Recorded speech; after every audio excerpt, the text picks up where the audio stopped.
Saying one, two, three.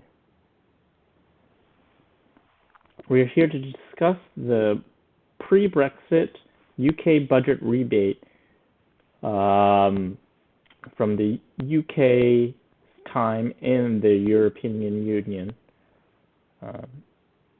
There was a budget rebate. I came across this by looking at the Leopards Ate My Face subreddit, and Brexit means Brexit, and this comment.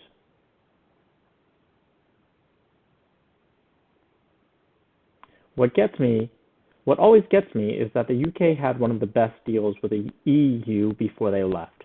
No other member state had as many privileges as they did, including opt-outs from the euro, the borderless Schengen zone, and home affairs policy, as well as a approximately 4.9 billion budget rebate. The rebate in any given year was equivalent to 66% of the UK's net contribution in the previous year, something the other members of the EU paid for.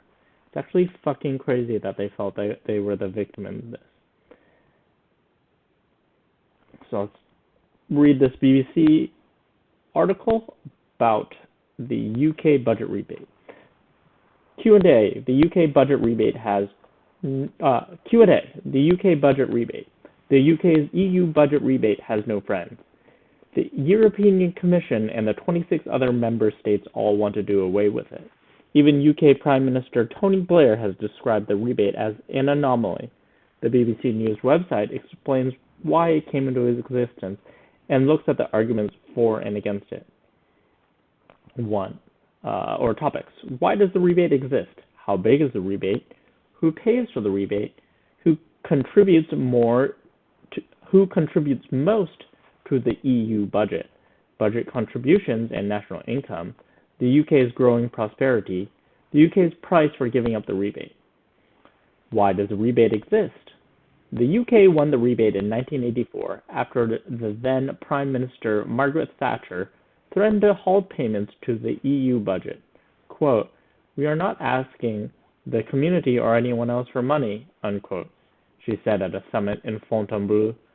Quote, "We are simply asking to have our own money back," unquote. The UK was then the third poorest member of the community, but was on course to become the biggest net contributor to the EU budget. That's so interesting. It was then the third poorest member of the community in 1984 under Thatcher. How it's risen. So interesting. This was mainly because the UK had relatively few farms, so it got a relatively small share of farm subsidies, which at the time made up 70% of a community expenditure. The formula for determining how much a country paid into the community budget was also unfavorable to the UK. It was in effect penalized for raising more revenue from VAT, value-added tax, than most other member states and importing more goods from countries outside the community. How big is the rebate? The rebate in any given year is equivalent to 66% of the UK's net contribution in the previous year. Between 1999 and 2001, it came to be between 4.4 billion and 4.9 billion euros. Provisional figures for the years from 2002 to 2005 show it fluctuating between 5.2 billion and 5.7 billion euros. However, the final calculation of the rebate for a given year is only made 4 years later. The rebate for 2000 is adjusted in 2004. The rebate for 2001 is adjusted in 2005, and so on. Seems like a long time. This means that the rebate for a given year and the amount of rebate money received by the UK in that year are different things. The bar chart shown here gives UK Treasury's figures for the flow of rebate payments. The European Commission says the high figure for 2001 is mainly due to adjustments to the rebate accounts for 1997 and 1999, which in both cases benefited the UK. The rebate is on course to rise significantly after 2007 because net contributors to the EU budget will soon have to start paying more to cover the growing cost of EU enlargement. However, the UK's agreement in 2005 to give up 10.5 billion euros of the rebate between 2007 and 2013 means it will not rise so much as it otherwise would have done.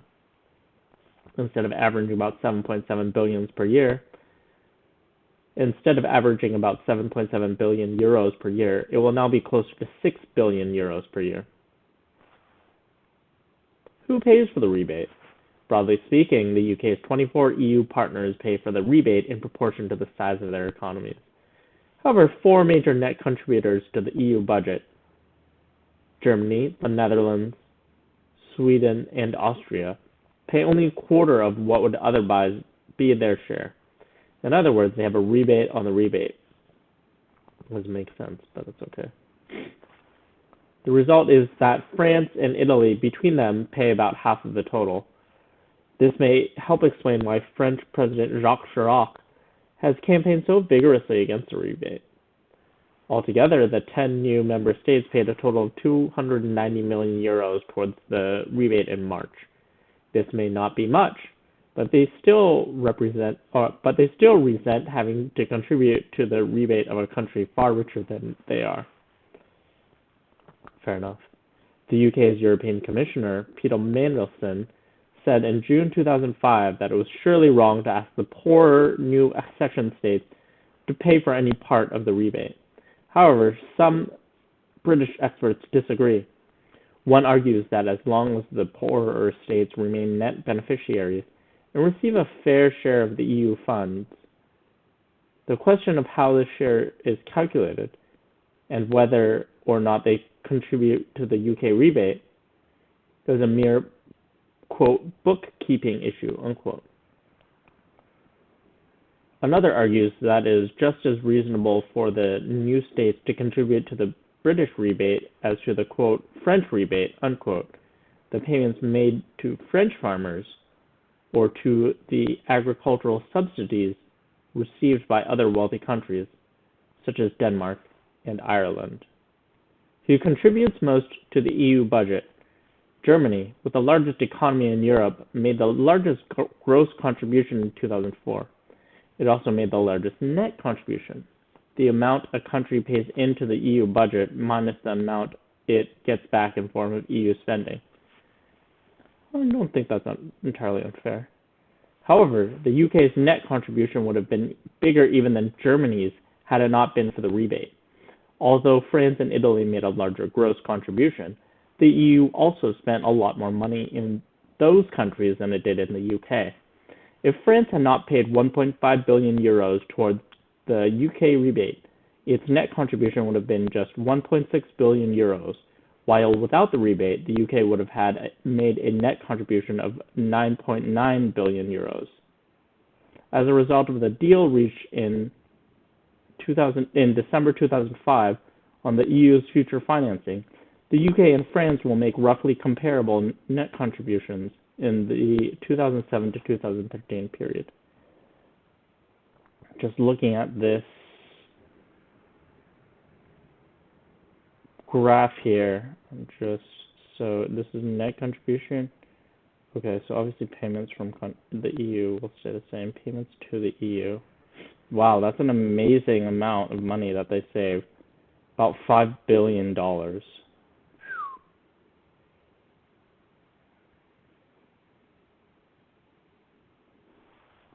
France has such a small net contribution. How much payments it gets back? It has the most payments it gets back. Net contribution of Germany is close to 10 billion euros. Seems outrageous. Then again, its economy is, judging by the payments to the EU, its economy is about 5 billion larger. Still, that's enormous. Net contributions and national income. A country's net contribution can also be measured in other ways, as a proportion of gross national income, or the amount paid per head of population.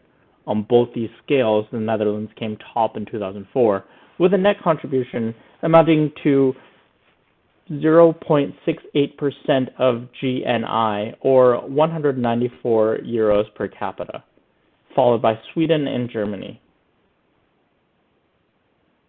Reminder, GNI, gross national income. The UK's net contribution of a proportion of GNI, 0.26%, and per head of population, 77 euros or 53 pounds, was the fourth largest in the EU in 2004. But the European Commission has calculated that if the rebate had been preserved in its existing form, the UK would have been set to drop behind France, Italy, Austria, Denmark, and Cyprus to ninth place. On the other hand, if the rebate had been abolished, the UK would have been the biggest net contributor as a proportion of GNI in the period 2008 to 2013. That's incredible.